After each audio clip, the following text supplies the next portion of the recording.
Lizzie présente Prisonnière de Danielle Steel.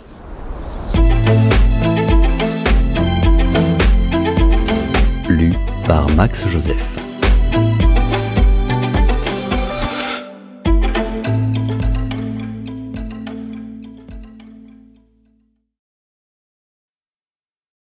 À Beatty, Trevor, Todd, Nick, Sam, Victoria, Vanessa, Max et Zara, mes chers et merveilleux enfants, que vos choix soient les bons, et dans le cas contraire, puissiez-vous avoir la sagesse et le courage de les modifier.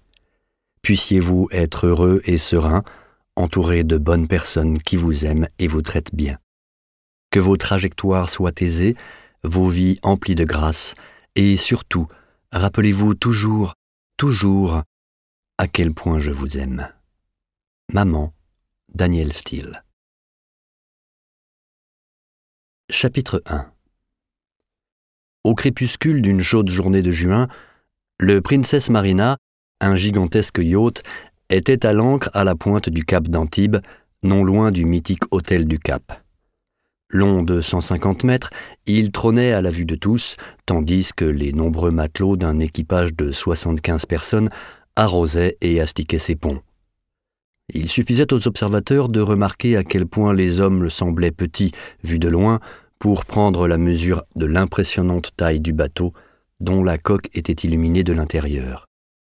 Les habitués de la Riviera connaissaient tous le nom de ce fabuleux yacht et l'identité de son propriétaire.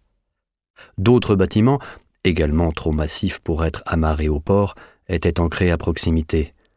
Il n'était en effet pas aisé de manœuvrer ces géants, quelle que soit l'importance de l'équipage ou son habileté. Le propriétaire du Princess Marina, Vladimir Stanislas, possédait 3 autres yachts de taille comparable ancrés en divers endroits du globe, ainsi qu'un magnifique voilier de 100 mètres, acheté à un Américain, mais rarement utilisé. Cependant, le Princess Marina, baptisé ainsi en l'honneur de sa mère, décédée alors qu'il n'avait que 14 ans, était son bateau préféré, une exquise île flottante au luxe inouï, dont la construction lui avait coûté une fortune. Quoique Vladimir Stanislas possédât aussi à Saint-Jean-Cap-Ferrat l'une des plus légendaires villas de la Côte d'Azur, rachetée à une célèbre vedette de cinéma, il ne se sentait jamais autant en sécurité qu'en mer. Les cambriolages et attaques à main armée des villas de luxe étaient monnaie courante dans le sud de la France. Au large, entouré d'un équipage dont les membres étaient formés à la protection rapprochée de haute sécurité et aux pratiques antiterroristes, il était parfaitement serein. Sans compter qu'il disposait de tout un arsenal à bord et d'un système de missiles dernier cri. De plus, il avait la possibilité de se déplacer rapidement à n'importe quel moment. Fort des excellentes relations qu'il entretenait depuis son adolescence avec les hommes clés de son pays, Vladimir Stanislas était parvenu, voilà une vingtaine d'années, à la tête du monopole de l'industrie sidérurgique russe. Il avait pour amis les membres les plus éminents du gouvernement, jusqu'au président lui-même, et fréquentait nombre de chefs d'État. Il avait également investi dans le pétrole et dans d'autres industries. Bref, il était reconnu comme l'un des hommes les plus riches de Russie et même du monde. On estimait sa fortune à 40 ou 50 milliards de dollars, et ce, sur la seule base de ses investissements connus. Vladimir n'avait que 49 ans. Ce fabuleux yacht qui étincelait dans le crépuscule comme un joyau n'était donc qu'un symbole parmi d'autres de ses puissantes relations et de son habileté en affaires. L'homme était à la fois admiré et craint.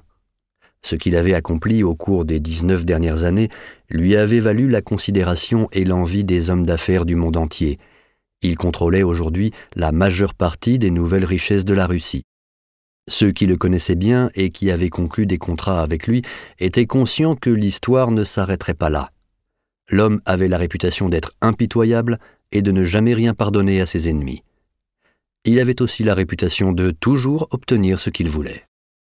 Néanmoins, il avait d'autres facettes plus douces. Sa récente passion pour l'art et la littérature, son amour de la beauté et sa fidélité envers ses compatriotes. Ses amis, de puissants industriels comme lui, ainsi que ses maîtresses, étaient tous russes. Partout, que ce soit dans son somptueux hôtel particulier à Londres, dans sa villa du sud de la France ou dans son appartement spectaculaire à Moscou, il s'entourait de gens originaires de son pays natal. Étrangement, malgré sa richesse et son influence, Vladimir Stanislas préférait passer inaperçu dans la foule. Vêtu sans ostentation, il allait et venait discrètement. Ce n'était que lorsque vous le regardiez dans les yeux que vous réalisiez qui se trouvait en face de vous. Un homme au pouvoir infini, un homme dont la ligne ferme de la mâchoire et la prestance indiquaient qu'il n'accepterait aucun refus, aucune contradiction. Vladimir plaisait aux femmes depuis son plus jeune âge. Ses pommettes hautes et ses traits mongols finement ciselés, héritage de ses ancêtres, donnaient une touche d'exotisme à son charme sauvage. Grand, musclé, blond aux yeux bleus, il n'était pas beau au sens classique du terme, mais son physique attirait inexorablement la jante féminine. Et dans les rares moments où il s'autorisait à se laisser aller et à sourire, on soupçonnait chez lui... Nous espérons que vous avez apprécié cet aperçu. Pour continuer à écouter ce livre audio sur Google Play Livres, utilisez le lien dans la description de la vidéo.